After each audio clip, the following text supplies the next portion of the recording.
హిమవంతుడు జగదంబను స్తోత్రం చేశారు. అమ్మవారు ప్రత్యక్షమైంది. ఏం నాయనా, దేనికోసం నన్ను స్తోత్రం చేశావు?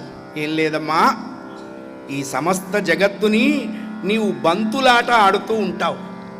ఈ సమస్త విశ్వాన్ని బంతి ఆట ఆడేటువంటి నీవు మా ఇంట్లో జన్మించి నీ చేతులతో బంతులు ఆడుతూ ఉంటే చూడాలనేటువంటి అభిప్రాయం నాకున్నదమ్మా.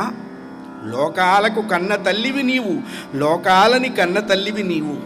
లోకాల కన్న తల్లికి తల్లిదండ్రులమయ్యేటువంటి భాగ్యం మాకు ప్రసాదించు, నీకు జన్మనిచ్చేటువంటి అదృష్టం మాకు అనుగ్రహించు తల్లి అని వేడుకున్నారు.